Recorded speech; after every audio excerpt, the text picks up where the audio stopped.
J'aime tous ceux qui sont comme de lourdes gouttes, tombant une à une du nuage sombre suspendu au-dessus des humains. Ils annoncent la venue de la foudre et périssent, annonciateurs. Voyez, je suis annonciateur de la foudre, et une lourde goutte est tombée du nuage.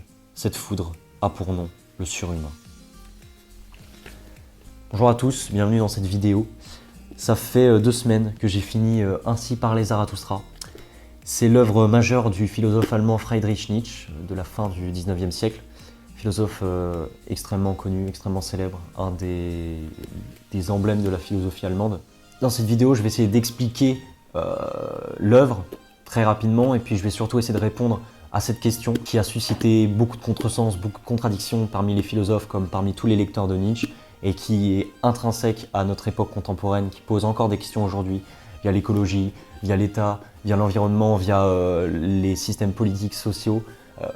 Est-ce que le surhomme nietzschéen est un idéal ou un fantasme? Ainsi parlait Zarathustra, c'est l'œuvre majeure de Nietzsche. Il l'écrit de 82 à 85 lors de ses marches en Europe, lorsqu'il était très malade. L'œuvre, du coup, elle est composée en 4 parties qui racontent l'histoire de Zarathustra. Zarathustra, c'est le nom européen du prophète Zoroastre, qui aurait enseigné les doctrines du bien et du mal. On comprend pourquoi Nietzsche prend ce personnage, parce que justement, la philosophie de Nietzsche, le principe même de sa philosophie, c'est de déconstruire les valeurs, parce qu'il pense que ça amène au nihilisme. J'expliquerai après ce que c'est. Donc du coup, il prend cette figure de Zarathustra, et les 4 parties racontent l'aller-retour entre le monde des hommes et la caverne de Zarathustra, où justement ce dernier va prêcher sa doctrine, c'est-à-dire la philosophie de Nietzsche. Pour résumer, en fait, Nietzsche, ce qu'il critique, c'est les valeurs chrétiennes occidentales héritées depuis des milliers d'années. Il considère que ça fait perdre le sens de la vie aux hommes parce qu'ils placent leur existence dans l'au-delà et pas dans leur vie actuelle. Ça leur permet donc jamais de se révéler eux-mêmes, et ça c'est la conséquence de ce qu'il appelle le nihilisme passif.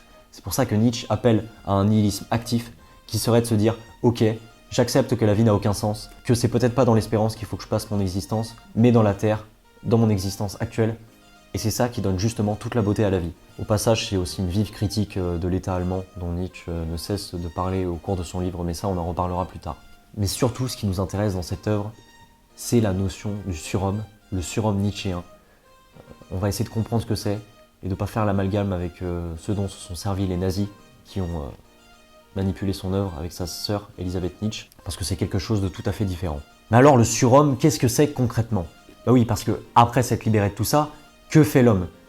Au final, Nietzsche, il dit qu'après avoir détruit toutes ces valeurs, l'homme, il doit en créer des nouvelles. Et c'est tout le sens du livre. Zarathustra, il ne cesse de rappeler aux hommes qu'ils ne doivent pas être que des destructeurs, mais aussi des créateurs. C'est pour ça qu'on peut dire que le surhomme, ce n'est pas que la délivrance, c'est aussi l'accomplissement, c'est aussi la création. Dès le début de son livre, dans la première partie, il y a un chapitre qui s'appelle « Des 3 métamorphoses ». Et en gros, Nietzsche, il explique qu'actuellement, l'homme, c'est un chameau.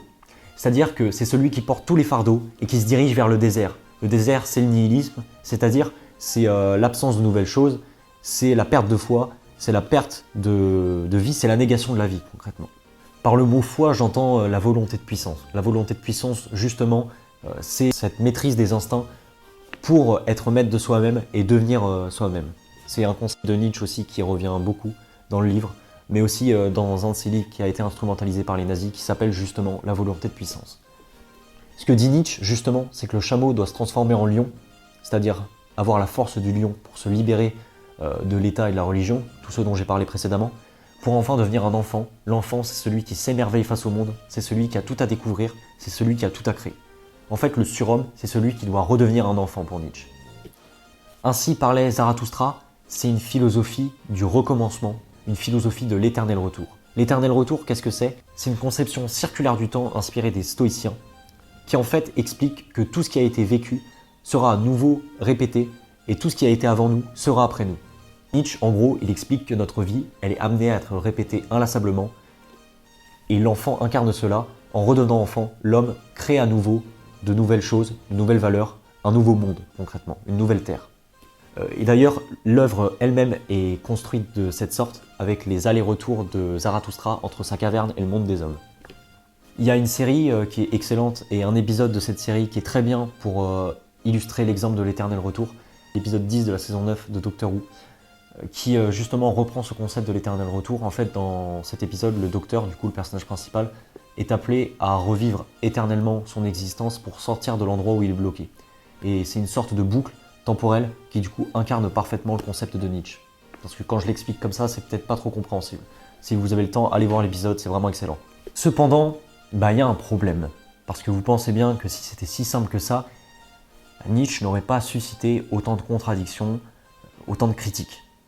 Parce que, au final, est-ce que c'est quelque chose qui est véritablement atteignable? Moi, il y a une contradiction que j'ai relevée tout au long du livre, et c'est la première chose que je me suis dit, une fois que j'ai fini la dernière page, c'est que je me suis dit, mais en fait, cette philosophie, elle est magnifique, mais au fond, elle n'existe que dans son combat.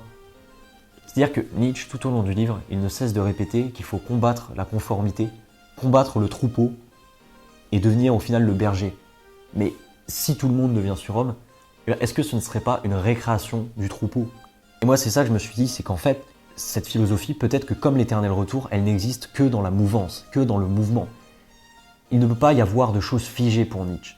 Donc du coup, ce serait une création perpétuelle. C'est pour ça qu'au fond, on peut considérer que dans un certain sens, le surhumain, c'est un peu un fantasme. Parce que c'est pas vraiment un but à aller atteindre, mais plutôt un idéal qu'il faut garder en tête pour toujours combattre ce qui pourrait nuire à la vie, ce qui pourrait incarner la négation de la vie.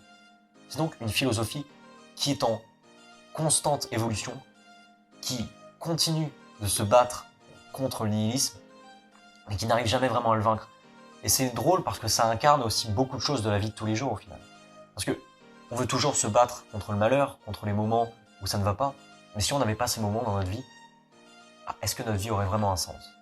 Je pense que Zarathustra, ce qu'il appelle à faire, c'est plutôt de se battre contre le nihilisme, se battre contre ce qui nous empêche d'être nous-mêmes, mais c'est pas de réussir à vaincre ces choses-là. C'est plus de garder en tête que on ne doit pas vivre qu'à travers elles. Et moi, c'est cette notion que j'ai retenue dans la philosophie de Nietzsche, et c'est ça que je trouve véritablement magnifique. D'ailleurs, il y a une chose qui est particulière et qui incarne parfaitement ce que je dis, c'est le fait que Zarathustra demande à ses disciples de le renier. En effet, ce qu'il reproche au christianisme, c'est que tous les hommes ont placé leur dévotion et leur croyance en un seul personnage, à savoir Jésus-Christ. Zarathustra, donc Nietzsche dans le livre, n'a pas envie d'être un nouveau Jésus. Il a envie d'être quelqu'un qui vient simplement répandre sa doctrine, puis qui repart un peu comme un inconnu. C'est d'ailleurs le sens du sous-titre du livre, un livre pour tous et pour personne. Nietzsche le dit d'ailleurs dans son autobiographie Ecce Homo, qu'il écrit à Turin en 1889, c'est le dernier livre qu'il écrit avant de sombrer dans la folie. Il dit « Qu'on ne m'écoute pas, qu'on ne veuille rien prendre de moi, cela me paraît non seulement compréhensible, mais juste. » C'est pour ça qu'en fait, on se dit que c'est une quête qui est inatteignable, parce qu'elle n'appelle pas à la conformité, elle n'appelle pas à l'unicité, elle appelle à un monde hétérogène. Et c'est ça qui fait que le surhomme ne peut être qu'une exception, voire même qu'un fantasme. Et puis enfin, et c'est surtout ça moi que je retiens le plus, c'est, même si c'est pas atteignable, est-ce qu'au final c'est souhaitable? Oui, parce que tout au long du livre, Zarathustra il ne cesse de dire l'humanité doit aller vers son déclin, l'humanité actuelle doit disparaître. Mais au final, ça transpire de quelque chose qui est peut-être même le reflet de la vie de Nietzsche. C'est une certaine misanthropie, un certain égoïsme, une certaine solitude. Parce que tout au long du livre, même si Zarathustra ne cesse de prêcher sa doctrine aux hommes, on voit qu'il est malheureux. On voit qu'il est malheureux dans sa caverne, on voit qu'il est malheureux d'être incompris. Et ça, c'est peut-être aussi un reflet de la vie de Nietzsche, qui toute sa vie, ou une grande partie de sa vie, a vécu dans la solitude. Et c'est peut-être cette solitude qui transmet à travers le personnage de Zarathustra, personnage incompris des hommes, seul dans son monde, seul surhomme face aux hommes. Vous aurez bien compris, c'est une philosophie qui est fortement individualiste. Et ça pose aussi problème avec la vie en société. Comment on fait pour adopter cette philosophie en vivant avec l'autre, alors qu'on est justement aujourd'hui face à des problèmes qui appellent à la cohésion. Pour moi, Nietzsche, et c'est ça peut-être la plus grosse critique que je peux lui faire, c'est qu'il néglige quelque chose de fondamental. C'est l'accomplissement personnel qu'on peut avoir dans l'amour de l'autre, l'accomplissement personnel qu'on peut avoir en une croyance, en une foi, et même en une foi religieuse. Parce que Nietzsche, et c'est vrai que ça existe, il ne cesse de parler de cette espérance comme quelque chose qui est une négation de la vie, comme quelque chose qui empêche la vie, la seule vie qu'on a peut-être. Et c'est vrai, moi je le rejoins là-dessus. Mais trop souvent, il va dans l'extrême en expliquant que l'amour du prochain, ce n'est que notre mauvais amour pour nous-mêmes. Et je pense qu'au final, on a du mal à être heureux réellement en adoptant complètement cette philosophie. On a du mal à aller réellement dans ce que c'est la vie en négligeant complètement notre prochain, en négligeant complètement la foi, parce que c'est quelque chose aussi qui est essentiel à l'existence. J'ai juste pour finir cité une autre phrase de son autobiographie Ecce Homo, qui incarne bien cette misanthropie qu'avait Nietzsche, et que peut-être Zarathustra a aussi dans son livre. C'est pourquoi les rapports que j'ai avec les hommes mettent sans cesse ma patience à l'épreuve. Mon humanité ne consiste pas à sympathiser avec mon prochain, mais à supporter que je le sente près de moi. Mon humanité est une perpétuelle victoire sur moi-même. Peut-être qu'au fond, Nietzsche n'aimait pas les hommes par amour, mais par pitié. Voilà, c'est tout pour cette vidéo. J'espère que j'aurai été assez clair. Malgré toutes les critiques que j'ai pu faire sur l'œuvre, ça reste du génie, autant dans le fond que dans la forme. C'est absolument prodigieux et magistral. Moi, ça m'a retourné le cerveau. Donc si ça vous intéresse, je vous invite à aller lire l'œuvre.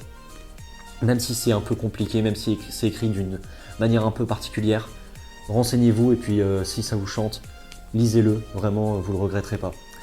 C'était ma lecture d'Ainsi parlait Zarathustra de Nietzsche.